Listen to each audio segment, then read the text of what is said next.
आपल्या सर्वांचं आदरस्थान आदरणीय मनोजदादा जरांगे पाटील या ठिकाणी उपस्थित, या जिल्ह्याचे खासदार, या जिल्ह्यातील आमच्या शेजारचे विधानसभेतील आमचे सहकारी संदीप भैया, इथले राजेश विटेकरजी, सॉरी प्रोटोकॉल जरा चुकला, आदरणीय आमदार राहुल पाटीलजी, मेटेताई आणि सर्व माजी आमदार डेंगे साहेब इथं आहेत, सर्वच आहे।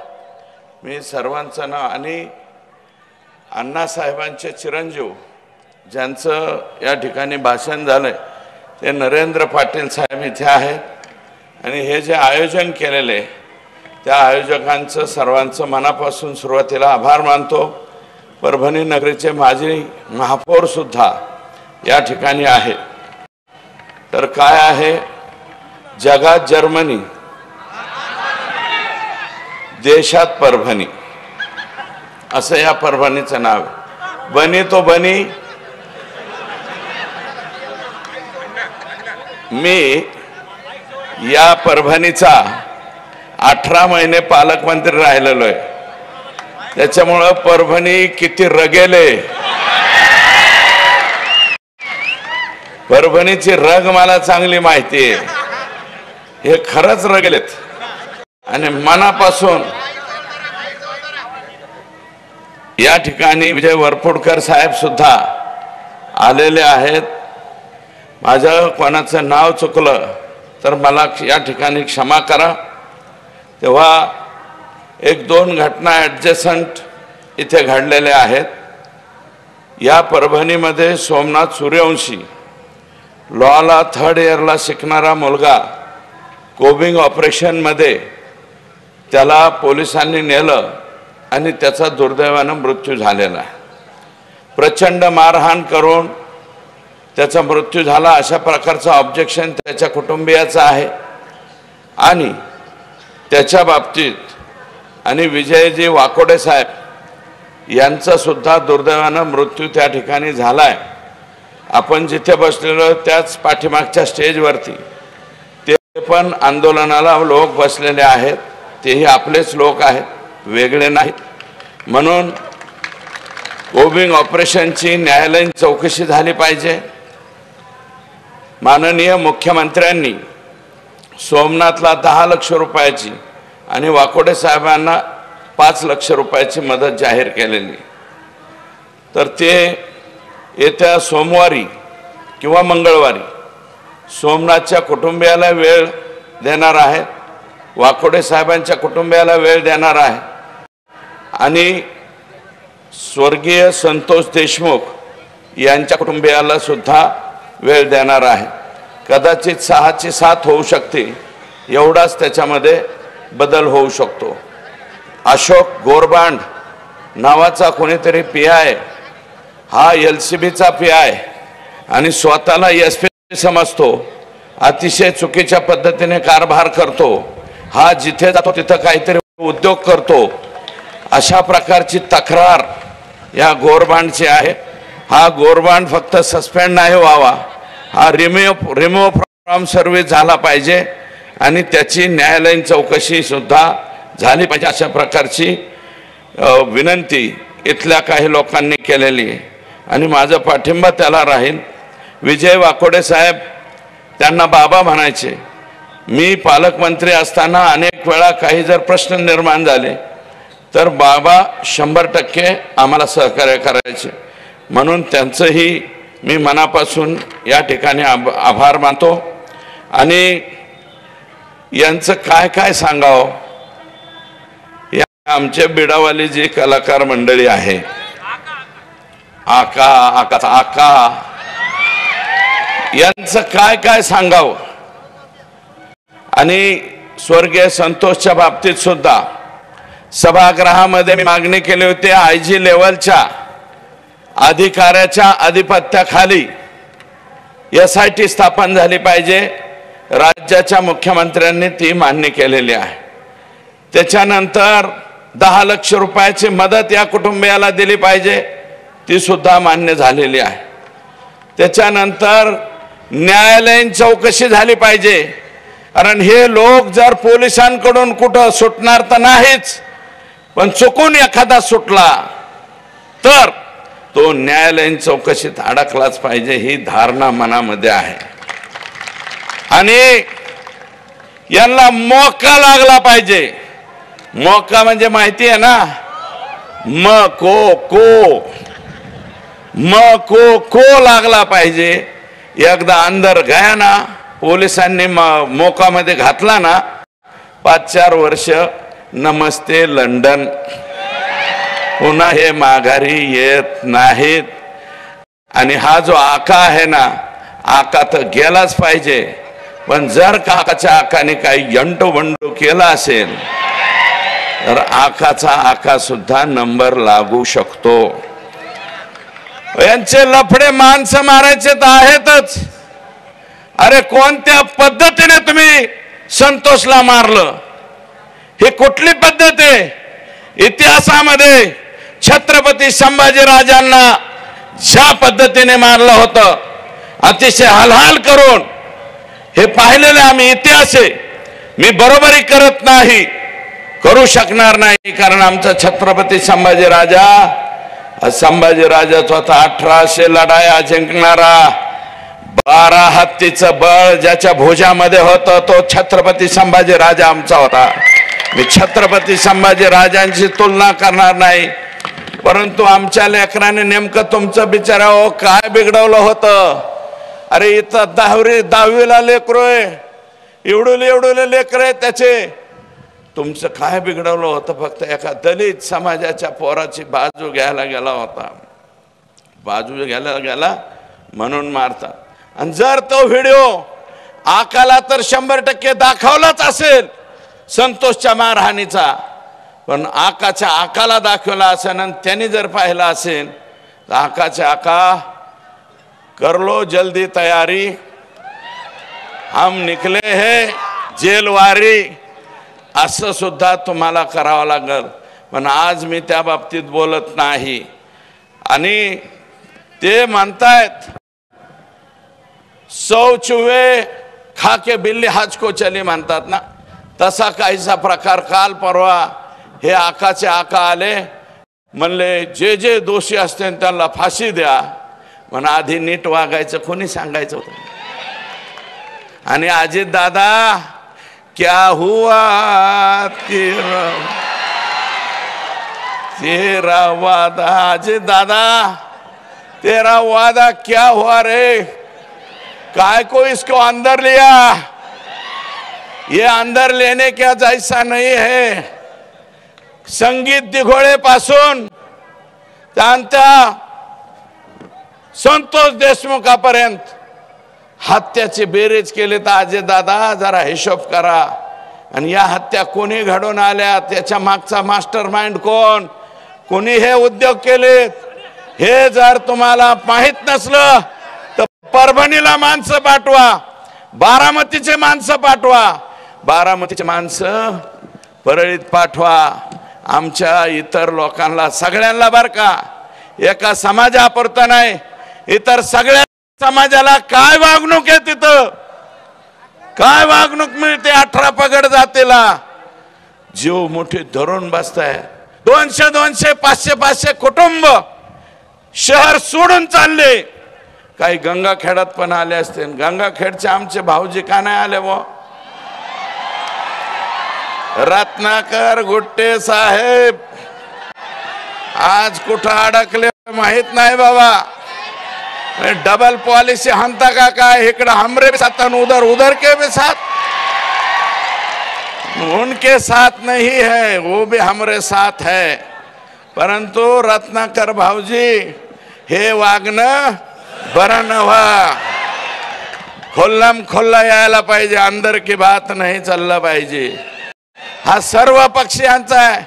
आणि मी तर अजित दादाला म्हणलो होतो, माझ्या पक्षाकडून मला संधी मिळत नाही, आमच्या मुख्यमंत्र्यांना काहीतरी अडचण आलेली दिसते, मला मिळत नाही. तुम्ही एक काम करा, प्रकाश दादाला करा.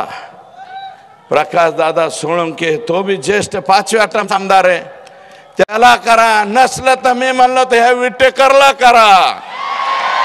राजेश विटेकर याचे वडील बी आमदार होते पूर्वी.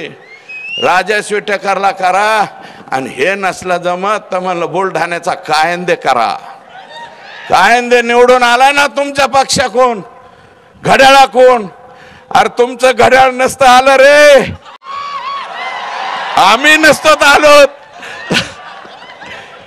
एक मागे बसलेली विभूती आहे, त्यांनी पटांगण केलं म्हणून आपण इथे येत बरं का, नाहीतर सुट्टा खेळ झाला असता सगळ्यांचा. माननीय मुख्यमंत्र्यांचा काही संबंध नाही. माझं म्हणणं राजेश विटेकर तुम्ही सगळेजण जा, बिन मंत्र्याचा राहू द्या आमचा जिल्हा बरं का, तुमच्या पक्षाचा. तरी बी लोक खुश होते, नाही तर लोक क्या हुआ तेरा वादावर येणार आहे आणि तो वादा अजितदादालाच मागणार. पीक विमा 40,000 हेक्टरवर भरलाय परभणी जिल्ह्यावर. राहुल पाटील साहेब तुमचा मतदारसंघ सगळा शहरी आहे. माझी विनंती आहे बघा शहराच्या सुद्धा सगळ्या प्रॉपर्टी रजिस्टरवर विमा भरलाय का नाही बघा. आणि राजेश विटेकरला माझं म्हणणं आहे, राजेश विटेकर तुमच्या एकट्या तालुक्यावर सोनपेठ तालुक्यावर 13,190 हेक्टरवर रामनाईक तांडा, अमका तांडा, तमका तांडा. अरे तुम्ही बंजारा म्हणून घेता, बंजारा भाऊचा तांडा, रामनाईक तांडा, गव्हर्नमेंट तांडा, इलेक्शन पुरतं एवढी आजो एवढी, आणि इलेक्शन म्हणलं की जावडी आजो. हे आमचे बंजारे ऊस तोडायला बाहेर जातात. त्याचा फायदा घेऊन परळी तालुक्यातल्या लोकांनी सोनपेठ तालुक्यावर 13,190 हेक्टरवर विमा भरला का नाही? आमदार दाखवला का नाही? मग तुम्ही प्रेस घेऊन सांगितलं का नाही? म्हणजे याचा अर्थ राजेश तू कोणाच्या तरी दबावाखाली आहेस. अरे रग्गल वागायचं, रग्गल लोळा पांगळ्यासारखा वागायचं नाही. आयुष्यभर शेळी म्हणून जगण्यापेक्षा एकच दिवस वाघ म्हणून जगलं पाहिजे. ती औलाद आपली आहे असं आपण जगलं पाहिजे. तू कस काय नाव घ्यायना मी वाट बघतोय. राजेश विटेकर पत्रकार परिषद घेतोय का नाही? अजून घेतली नाही. तुम्ही घ्या आणि नसली तर वरपुडकर साहेब तुम्ही तरी घ्या. आमचा फुलशेर आहे ना, यांच्या पोराचं नाव आहे शमशेर, मी म्हणत असतो फुलशेर बरं का. मी माझ जिल्हा परिषदेचा उपाध्यक्ष, सुनबाई मला वाटतं जिल्हा परिषदचा अध्यक्ष, राजेश सुद्धा जिल्हा परिषदेचा अध्यक्ष होता आणि त्याच्यामुळे आपल्याला संधी मिळाली. 40,000 हेक्टर वरती पूर्ण जिंतूर सगळीकडे विमा कोणी उतरवलाय? परळीच्या लोकांनी. परळीचा पॅटर्न आकाच्या आकाने. बीड मध्ये 79,000 हेक्टर सापडले. 79,000 हेक्टर. धाराशिव हा हे धाराशिव मध्ये 3,000 हेक्टर. लातूर मध्ये सापडला 20,000 हेक्टर आता काल परवा. आणि लातूरच्या तर पठ्ठ्यांनी काय केलंय, लातूर मधला जो परळीचा सुरेश रामचंद्र धस नावाचा माणूस आहे त्याने लातूरात विमा भरलाय, जळगावात भरलाय, वर्ध्यात भरलाय, इकडं याच्यात म्हणजे अमरावतीत भरलाय. एकाच माणसाने 8-8 जिल्ह्यात विमा भरलाय. आता नवीन नवीन कागद पुढे यायला लागले. अरे तुमच्या स्वतःच्या जमिनीवर दुसरे लोक आणून विमा भरणं हा नवीन पॅटर्न ह्या परळीवाल्यांचा. आणि दादा क्या हुआ, दादा हे काय केलंय तुम्ही, हे कसं ठेवलंय? आणि हे सगळीकडे माननीय मुख्यमंत्र्यांचं मी आभार मानतो. मुख्यमंत्र्यांनी सभागृहात जाहीर केलं 2-3 डिपार्टमेंटची हे करतो, कमिटी करतो आणि याची सखोल चौकशी करतो. मी आज जगात जर्मनी, देशात परभणी, भारतात परभणी, या परभणीत मागणी करतो माननीय मुख्यमंत्र्यांना, मुख्यमंत्री महोदय यांची नुसती चौकशी करू नका, ज्यांनी आमच्या वाडवडिलांच्या आजोबा पंजोबांच्या जमिनीवर विमा भरला यांच्यावर मोका लावा, मोकाच पाहिजे, दुसरं काय नाही। हे सगळ्यावर मोका, CSC सेंटरवर मोका, ज्यांनी त्यांना आधार कार्ड दिलं त्यांच्यावर मोका, ज्यांचं पॅन कार्ड दिलं त्यांच्यावर मोका। सबके सब अंदर कैसे चल रहा है असं लांबून म्हणले पाहिजेत। यांना हे करा, परभणी, लातूर, जालना, त्याच्यानंतर आपल्या संतोषची न्यायालयीन चौकशी होणार आहे।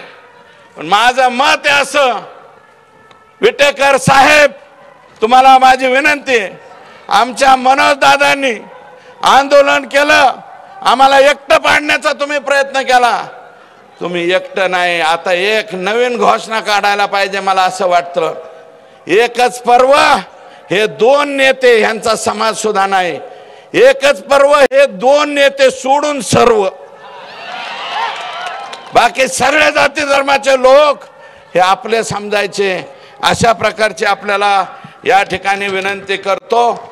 आणि राखेचं 10 जून 2021ला एक मी मनोज दादा यांचं पोस्ट पाहिली, आणि ती पोस्ट काय होती, राखे परळी शहरामध्ये राखेचा प्रचंड त्रास होतोय आणि त्याचा निपटारा करण्यासाठी आकाचे आका यांच्या अध्यक्षतेखाली एक बैठक लावली, आणि त्या बैठकीत बसलेले लोक, आणि आता मी माहिती घेतली त्या राखाची, मला वाटतं परभणी जिल्ह्याच्या सोनपेठ पोस्ट सुद्धा डोळ्यात भरायला येत असेल, ती राख येते का नाही, गंगाखेडात सुद्धा राख येते, परभणीत सुद्धा येते, हैदराबाद पर्यंत हे घेऊन जातात, उघडी घेऊन जातात, आणि ते खाली उतरते, लोकांच्या डोळ्यात जाते, त्वचेचे आजार होते, कुणाच्या फुफ्फुसाला आजार व्हायला लागले। आणि मी म्हणतो धनुभाऊ, हे दीपक मुंडे, अजय मुंडे, हा तर तुमचा चुलत भाऊ आहे सख्खा, सायन्स मुंडे, समाधान बिडगर, मंगेश बिडगर, मुन्ना जयस्वाल, दत्ता कराड हे आकाचा नातेवाईक आहे, गणेश सप्लायर्स, पप्पू फड, बाळू बिडगर, महेश शेप, कृष्णा मुंडे, गोविंद मुंडे, चंद्रकांत फड, सचिन जाधव आघाव, हे लोक कोण आहेत, हे तुमचेच आहेत, सगळे थर्मल उपसून घ्या। 10 वर्ष झालं नंगा नाच चाललाय तिथं, कोणी बी जातंय, JCB लावतंय, उचलून नेते। 20-20 वर्ष झालं या परळी थर्मल मध्ये जसे नोकरीला लागले तसे रिटायर व्हायची पाळी आली काही कर्मचारी। 20-20 वर्ष कुठे एका जागेवर राहतात सरकारी कर्मचारी, ते फक्त परळी ते 20 वर्ष एका जागेवर राहण्याचा परळीचा नवीन पॅटर्न आहे। हा पॅटर्न महाराष्ट्र राज्याने स्वीकारावा, अशा प्रकारची विनंती राज्याचे मुख्यमंत्री दुसरे एकनाथराव शिंदे साहेब उपमुख्यमंत्री आणि अजितदादा उपमुख्यमंत्री यांना त्या ठिकाणी हे बोलावं, अशा प्रकारची विनंती करतो। आणि बिंदू नामावलीची मी बीड जिल्ह्याची मागणी केली, तसं परळीत सुद्धा काहीतरी गोंधळ आहे, म्हणजे परभणीत सुद्धा गोंधळ आहे, परभणी जिल्ह्याची सुद्धा बिंदू नामावलीची मी इथं मागणी करतो। आणि तुम्हाला सगळ्यांना माझी विनंती आहे, लोकांनो, बिंदू नामावली काही लोकांना कळणारच नाही, मी इथून गेल्यावर कळेल। माझी विनंती राहील की आता स्वतः मनोज दादा बोलणार, मी अधिकचं भाषण करणार नाही, फक्त एकच विनंती ठेवतो, आज ज्या तडपेने ज्या तत्परतेने तुम्ही इथं आलात, शेवटपर्यंत म्हणजे राष्ट्रपती द्रौपदीताई मुर्मू यांच्या माफीनाम्यापर्यंत तुम्ही सगळे लोक स्वर्गीय संतोषच्या बरोबर राहा, त्याच्या कुटुंबाबरोबर राहा, एवढीच विनम्र प्रार्थना करतो। आणि जे काही सहकार्य त्याला करता येईल तेवढं करा, एवढीच प्रार्थना करतो आणि या ठिकाणी थांबतो। जय हिंद, जय महाराष्ट्र। धन्यवाद साहेब। यानंतर